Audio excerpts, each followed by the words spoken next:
ಕಾಮನ ಹಬ್ಬ ಉತ್ಸವ ಸಮಿತಿ ಚನ್ನಪಟ್ಟಣ, ಇದು ಮಂಡಿಪೇಟೆ.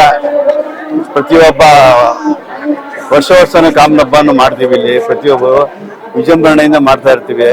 ಹುಡುಗರೆಲ್ಲ ಕಟ್ಕೊಂಡು ಕಾಮನ ಹಬ್ಬ ಅಂದ್ರೆ ಹಿರಿಕರು ಮಾಡ್ಕೊಂಡ್ ಬಂದಿರೋ ಹಬ್ಬ. ಇತಿಹಾಸಕ್ಕೆ ಇಲ್ಲಿ ಚನ್ನಪಟ್ಟಣದಲ್ಲಿ ಭಾರಿ ಇತಿಹಾಸದಲ್ಲಿ ದೊಡ್ಡ ಹಬ್ಬ ಇದು.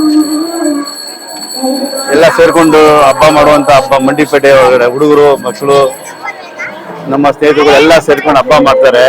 ನಾವೊಂದು 100 ವರ್ಷದಿಂದ ಮಾಡ್ತಾರೆ ಹಬ್ಬ ಸರ್. ಇದು ಪ್ರಾಚೀನ ಕಾಲದ ಹಬ್ಬ. ಇನ್ನೆಲ್ಲ ಈ ಹಬ್ಬ ಮಾಡುವಂತದ್ದು ಹಬ್ಬ ಅಂದ್ರೆ ದೇಶಕ್ಕೆ ಒಳ್ಳೇದಾಗ್ಬೇಕು. ಕಾಮನ ಹಬ್ಬ ದಾನ ಮಾಡೋ ದೆಸೆಯಿಂದ ಮಳೆ ಬೆಳೆ ಪ್ರತಿಯೊಂದು ಅದಕ್ಕೋಸ್ಕರ ದೇಶಕ್ಕೆ ಒಳ್ಳೇದಾಗೋಸ್ಕರ ಈ ಹಬ್ಬ ಮಾಡೋದು.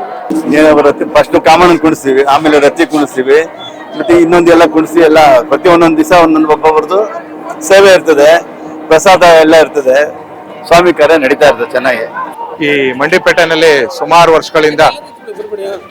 ವರ್ಷಗಳಿಂದ ಈ ಕಾಮಣ್ಣ, ರತಿ ಕಾಮಣ್ಣ ಅಂತ ಏನು ಉತ್ಸವ ಮಾಡ್ಕೊಂಡ್ ಬರ್ತಿದ್ದಾರೆ. ತುಂಬಾ ಅದ್ದೂರಿಯಾಗಿ ಮತ್ತು ವಿಶೇಷವಾಗಿ ಮಾಡ್ಕೊಂಡ್ ಬರ್ತಿದ್ದಾರೆ. ನಾನು ಈಗ ಕಳೆದ 30-35 ವರ್ಷದಿಂದ ಚನ್ನಪಟ್ಟಣದಲ್ಲಿ ಏನು ವಾಸ ಮಾಡಕ್ ಶುರು ಮಾಡಿದ್ವಿ. ಅಲ್ಲಿಂದನೂ ಕೂಡ ಈ ಒಂದು ವಿಶೇಷ ಆಚರಣೆ ನೋಡ್ಕೊಂಡ್ ಬರ್ತಾ ಇದೀವಿ. ನಾನು ಕೂಡ ಪ್ರತಿ ವರ್ಷ ಭಾಗವಹಿಸ್ತಾ ಇದ್ದೀನಿ. ಅಷ್ಟೇ ಅಲ್ಲದೆ ನನ್ನ ತಿಳುವಳಿಕೆಯಂತೆ ಇಲ್ಲಿ ಹಲವಾರು ಜನ ಹರಕೆ ಕಟ್ಕೊಂಡು ಈ ರತಿ ಕಾಮಣ್ಣನ ಉತ್ಸವಕ್ಕೆ ಬಂದು ಪೂಜೆ ಮಾಡಿಸ್ಕೊಂಡು ಹೋಗುವಂತ ವಿಶೇಷ ಕೂಡ ಇದೆ.